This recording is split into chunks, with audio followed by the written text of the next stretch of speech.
رہے ہیں آپ؟ اپنے لب کو چوم لیا کرتے ہیں. لکھا گیا ہے کہ اگر آپ قرآن پاک بھی پڑھ رہے ہیں اور اذان ہو گئی تو آپ قرآن پاک کی تلاوت کو بند کر دیں.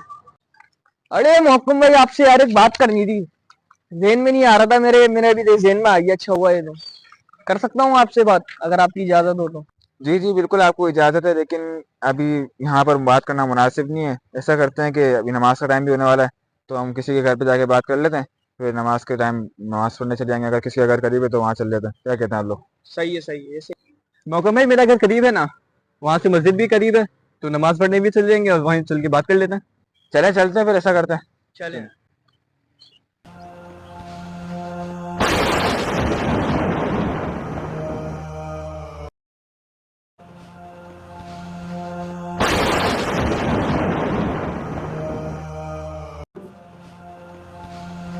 جی حسین بھائی آپ کو کیا بات کرنی تھی ذرا بتائیں مجھے. اصل میں محکم بھائی میرے کو بات یہ کرنی تھی آپ سے. ابھی عرس مبارک آ رہا ہے حضرت سیدنا ابو بکر صدیق رضی اللہ تعالیٰ عنہ کا, تو اس حوالے سے اپنے گھر پہ خوبصورت محفل میلاد کروانی تھی, تو اس حوالے سے میں آپ سے بات کرنا چاہ رہا تھا. الصلاۃ والسلام علیک یا رسول اللہ, الصلاۃ والسلام حسین بھائی علیک ایسا یا کرتے ہیں ابھی حبیب اذان ہو گئی ہے تو اذان کا جواب دے اللہ. لیتے ہیں, اس کے بعد پھر انشاءاللہ عز و جل جو بات کرنی ہوگی کر لیں گے, پھر نماز پڑھنے چلیں گے.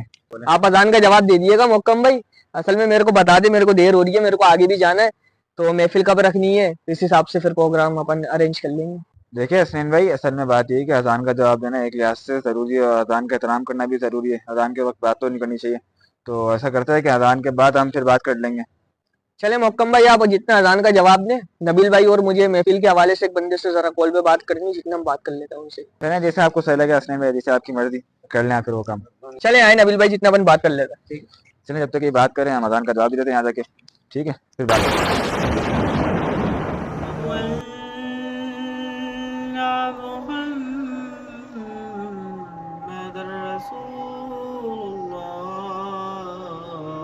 حسین بھائی یہ محمد صلی اللہ علیہ وآلہ وسلم کے نام کو چوم رہے ہیں, سنا ہے میں نے انگوٹھے چومنا بدعت ہے. ارے ہاں یہ تو ہمارے دوست ہو کے انگوٹھا چوم کے بدعت والے کام کر رہے ہیں. چلیں اذان کا جواب دے لیں پھر ان سے بات کرتے ہیں.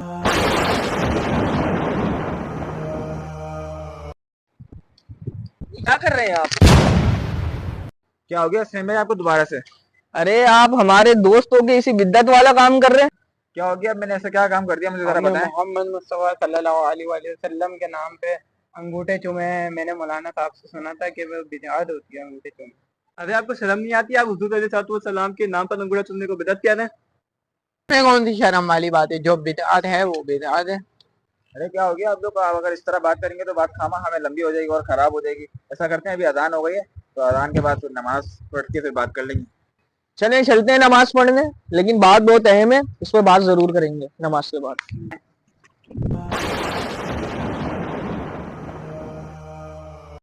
تو نیا حسین بھائی ہم بات کر لیتے ہیں. حسین بھائی آپ جو بات کر رہے تھے, سب سے پہلی بات تو یہ ہے کہ یہ جو بات ہے نا یہ بدعت تو ہے نہیں. دوسری بات یہ ہے کہ میں نہیں مانتا کہ کوئی عاشق ہو اور وہ نام چومنے پر اعتراض کرے, اور کوئی عاشق ویسے نام چومے بغیر رہ تو نہیں سکتا. حکم بھائی آپ یہ بتائیں کون سے صحابی نے حضور پاک صلی اللہ تعالیٰ علیہ وآلہ وسلم کے نام پر انگوٹھے چومے؟ آپ نام چومنے کی بات کریں, صحابہ کرام تو براہ راست یعنی ڈائریکٹ حضور اکرم صلی اللہ تعالیٰ علیہ وسلم کو چما کرتے تھے. حسین بھائی نام اس وقت چوما جاتا ہے جب محبوب سامنے نہ ہو, کہ انسان بے چین ہو کہ اب میں کیا کروں, کہ جس سے میں پیار کرتا ہوں وہ میرے سامنے نہیں ہے. چلے میں نے بات مان لی آپ کی, تو چلے آپ ایسا کر لیا کریں کہ نام مبارک کو آپ لکھ کے چوم لیا کریں, آپ انگوٹھے کیوں چومتے ہیں؟ اچھا حسین بھائی مجھے آپ ایک بات بتائیں کہ آپ کبھی عمرے پہ گئے؟ نہیں. چلیں اللہ پاک آپ کو عمرے کی سعادت عطا فرمائے. آپ جب عمرے پہ جائیں گے تو آپ کو طواف کرنے کی سعادت حاصل ہوگی. تو طواف میں استلام یعنی حجر اسود کو چومنا ہوتا ہے. اگر آپ حجر اسود کو ڈائریکٹ نہیں چوم پا رہے تو اگر آپ کے پاس کوئی چھڑی یا ڈنڈی ہے تو آپ چھڑی کو یا ڈنڈی کو لگا کر چوم لیں. اگر آپ یہ بھی نہیں کر سکتے تو پھر آپ ہاتھ کے اشارے کریں گے جب چومیں گے. یہ بات بتائیں کہ علماء کرام نے یہ کیوں فرمایا کہ ادھر آپ ہاتھ سے چومیں؟ محکم بھائی صاف سیدھی سی بات سمجھ آ رہی ہے, حجر اسود کو آپ کے ہاتھوں سے نسبت ہو گئی تو اپنے ہاتھوں کو چوم لیا. تو حسین بھائی اسی طرح پیارا آقا صلی اللہ تعالیٰ علیہ وسلم کے نام کو انگوٹھے سے نسبت ہو گئی, اسی وجہ سے ہم انگوٹھوں کو چومتے ہیں, کیونکہ ہمارے پیارا آقا صلی اللہ تعالیٰ علیہ وسلم ہمارے سامنے ظاہری طور پر موجود نہیں ہے, تو ہم حضور اکرم صلی اللہ تعالیٰ علیہ وسلم سے محبت کے لیے اپنے انگوٹھوں کو چومتے ہیں. سبحان اللہ, ماشاء اللہ.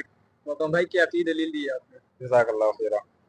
اب میں آپ کو حضرت سیدنا صدیق اکبر رضی اللہ تعالیٰ عنہ جن کا بھی عرص مبارک آ رہا ہے، اسلام کو وہ پہلے خلیفہ یار غار بھی ہیں، یار مزار بھی ہیں، ان سے یہ بات ثابت ہے کہ ایک دفعہ اذان ہو رہی تھی اور پیارا کا صلی اللہ تعالیٰ علیہ وسلم کو دور تھا، تو مؤذن نے کہا اشہد ان محمد رسول اللہ صلی اللہ تعالیٰ علیہ وسلم، تو حضرت صدیق اکبر رضی اللہ تعالیٰ عنہ نے بے ساختہ انگوٹھوں کو چوما اور آنکھوں سے لگا لیا۔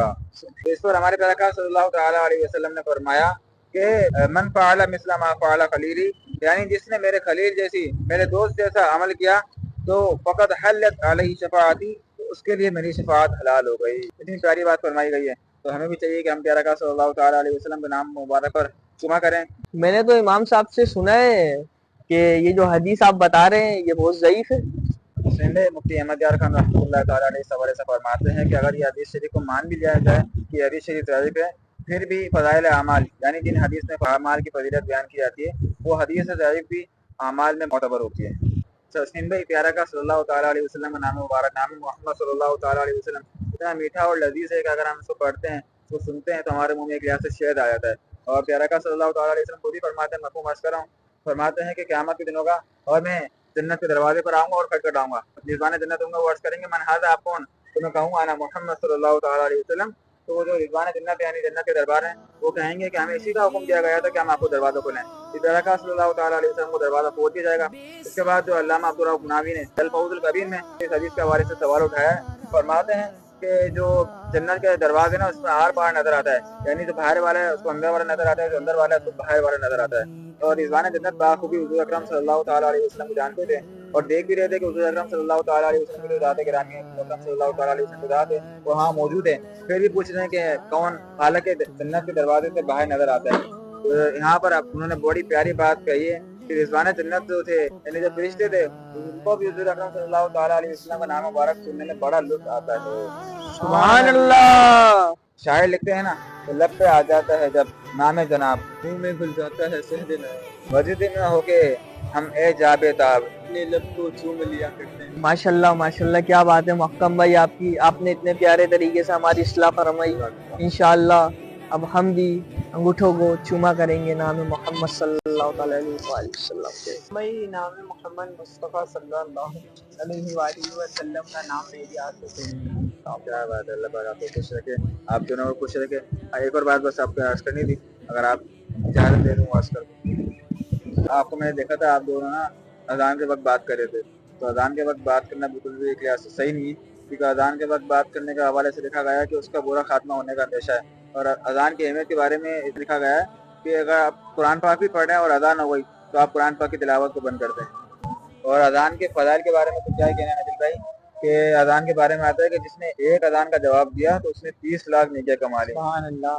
اور جس نے پوری 5 نمازوں کا اذان کا جواب دیا تو اس نے 3 کروڑ 24 لاکھ نیکیاں کمائی، اور اس کے 3,24,000 جو درجات ہے وہ بلند ہو جائیں گے، اور اس کے 3,24,000 گناہ بھی معاف ہو جائیں گے۔ سبحان اتنی اللہ۔ بڑی فضیلت ہے، اور آج ہمیں دنیا میں اتنی آسانی سے نیکیاں کرنے کا موقع ملتا ہے پھر بھی ہم نیکیاں نہیں کرتے۔ قیامت کے دن بندہ ایک ایک نیکی کے لیے ترس رہا ہوگا، تو ابھی آج دنیا میں موقع ہے، ہمیں نیکی کر لینی چاہیے، ورنہ پھر اللہ نہ کرے قیامت کے دن پچھتانا پڑا تو بڑا ہی افسوس کی بات ہوگی، ندامت کی بات ہوگی۔ تو نیت کرتے ہیں انشاءاللہ آپ دونوں اب اذان کا جواب اسی طریقے سے دیں گے اور نام محمد صلی اللہ تعالیٰ علیہ وسلم پر سنیں گے بھی انشاءاللہ۔ اللہ پاک آپ کو خوش رکھے، آپ دونوں کو خوش رکھے۔